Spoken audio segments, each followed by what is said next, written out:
Hello दोस्तों, स्वागत है आपका हमारे इस YouTube चैनल पे। दोस्तों, कहानी को शुरू करने से पहले एक जरूरी बात, अगर आपने चैनल को सब्सक्राइब नहीं किया है तो पहले आप जल्दी से चैनल को सब्सक्राइब कर दीजिए ताकि आपको हमारी आने वाली नई नई कहानियों की जो नोटिफिकेशन है वो आपको सबसे पहले मिलती रहे। तो चलिए दोस्तों, बढ़ते हैं हमारी आज की कहानी की तरफ। हमें उम्मीद है कि आपको हमारी ये कहानी जरूर पसंद आएगी। समय की बात है, एक पति और पत्नी जो मुंबई शहर के एक फ्लैट में रहते थे। उनका एक ही बेटा था। उन लोगों ने अपने बेटे की पढ़ाई में जी जान लगा दिया था। लड़के का नाम आशीष था। आशीष जब छोटा था उसके मम्मी पापा उसकी हर जरूरत पूरी करते थे जो वह कहता था। अपने भले ही वह लोग एक टाइम खाना कम खाते थे, लेकिन अपने बेटे आशीष का सपना पूरा करने में कभी पीछे नहीं हटते थे। ऐसे ही करते करते समय बीत गया। आशीष अब बड़ा हो गया था और अपनी पढ़ाई भी पूरी कर चुका था। पढ़ाई पूरी करने के बाद आशीष को अमेरिका से कई कंपनी ने ऑफर दिया। आशीष ने अपने मम्मी पापा से अमेरिका में जॉब करने के बारे में बताया। आशीष के मम्मी पापा ने आशीष को जब अमेरिका में जॉब करने के बारे में सुना तो उन लोगों ने आशीष को तुरंत ही मना कर दिया कि हम अमेरिका में तुम्हें जॉब करने के लिए कभी नहीं जाने देंगे। उन लोगों ने आशीष से कहा कि बेटा, हमने तुम्हारी हर जिद पूरी की, पर अमेरिका में जॉब करने की जिद कभी पूरी नहीं कर सकते। तुम हमारे एक लौते बेटे हो, अमेरिका चले जाओगे तो हम किसके सहारे रहेंगे? अभी तक तो तुम्हारी पढ़ाई लिखाई से लेकर तुम्हारी हर खुशी का ख्याल रखने में हमने कोई कमी नहीं छोड़ी, चाहे हमें एक टाइम भूखा ही क्यों ना सोना पड़े। इस बात पर आशीष ने कहा, मम्मी पापा, मैं अमेरिका जाऊंगा और वहाँ पर ढेर सारा पैसा कमाऊंगा, तो आप लोगों को वहाँ से पैसा भेजूंगा और आप लोगों की हर जरूरत पूरी हो जाएगी। इस बात पर आशीष के मम्मी पापा ने अपने बेटे आशीष से कहा, बेटा, इंडिया में ही जॉब करके और पैसों से हर जरूरत पूरी नहीं होती, कभी कभी अपनों का भी साथ जरूरी होता है और तुम मेरे एक लौते बेटे हो और हमें इस उम्र में छोड़कर चले जाओगे तो हम किसके सहारे जिएंगे। आशीष जैसे निर्दयी बेटे को अपने माँ बाप की बातों का कोई असर नहीं पड़ रहा था।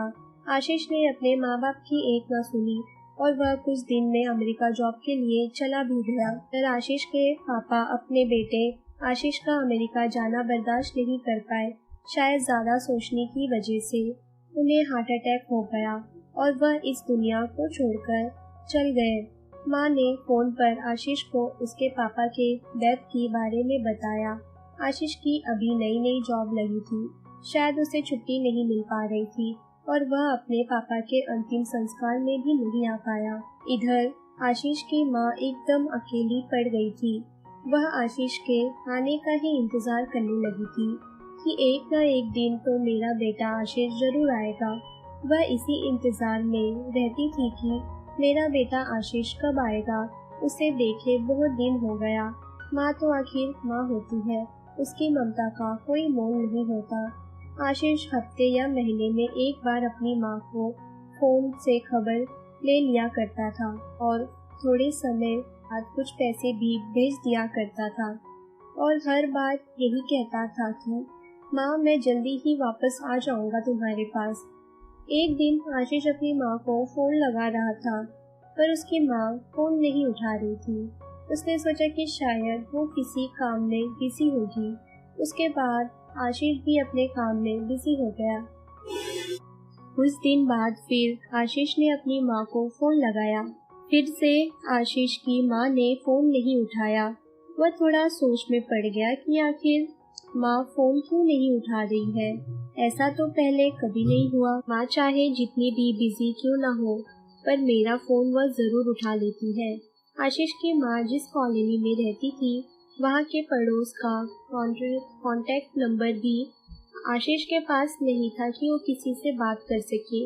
उन लोगों के पास फोन करके अपने माँ के बारे में वो पता कर सके। आशीष काफी सोच में पड़ चुका था कि आखिर अब वो क्या करे। यही सब सोच के उसे घबराहट सी हो रही थी। इस बार आशीष के मन में कई सवाल उठ रहे थे, मानो कोई अंदर से उसे पुकार रहा हो। उसका काम में भी मन नहीं लग रहा था। उसका मन बहुत बेचैन था। इस बार आशीष ने इंडिया आने का प्लान बना लिया था और कुछ दिन बाद वह इंडिया भी आ गया। जब आशीष अपने घर गया तो उसके घर का दरवाजा बंद पड़ा था और उसके पास चाबी भी नहीं थी। वो सोचने लगा आखिर माँ कहाँ चली गई। ने चाबी वाले को बुलाया और घर का दरवाजा खुलवाया। आशीष जब अपने घर के अंदर गया तो उसको उसकी माँ कहीं भी दिखाई नहीं दे रही थी।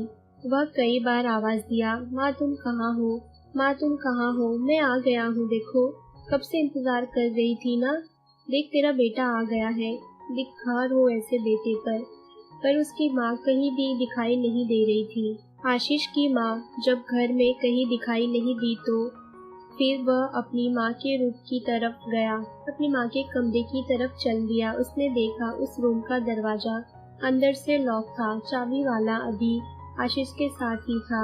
चाबी वाले ने उस रूम का दरवाजा खोला। रूम का दरवाजा खुलते ही आशीष ने अपनी माँ के बिस्तर पर जो नज़ारा देखा, उसकी माँ को देखते ही वह हैरान हो गया। उसकी आंखें फटी की फटी रह गई।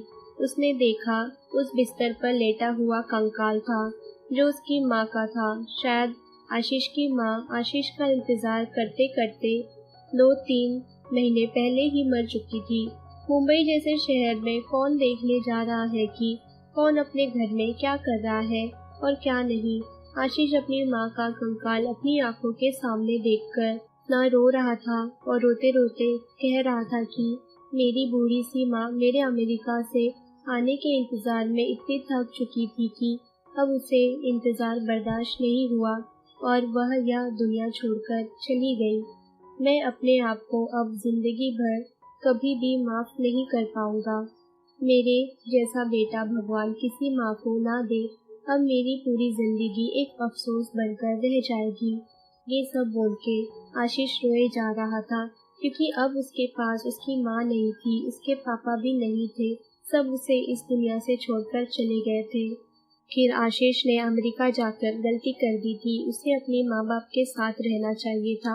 आखिर वो माँ बाप जिन्होंने उसे पढ़ा लिखा कर इतना बड़ा किया और उसको हर वो खुशी दी, आखिर में क्या हुआ? आशीष उनको छोड़कर अमेरिका चला गया और यहाँ पर उसके बेचारे बूढ़े माँ बाप ने अपनी बेटे के इंतजार में अपनी जान तक दे दी। पैसा इतना जरूरी होता है कि कोई इंसान अपने माँ बाप को छोड़ दे।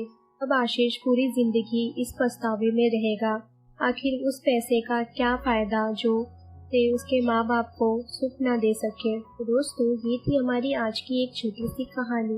अगर आपको हमारी ये कहानी पसंद आई हो, कहानी को लाइक और शेयर करना ना भूले दोस्तों, अगर अभी भी आपने चैनल को सब्सक्राइब नहीं किया है तो पहले आप जल्दी से चैनल को सब्सक्राइब कर दीजिए ताकि आपको हमारी आने वाली नई नई कहानियों की जो नोटिफिकेशन है वो आपको सबसे पहले मिलती रहे। तो चलिए दोस्तों, हम फिर मिलते हैं अपनी एक और नई कहानी के साथ।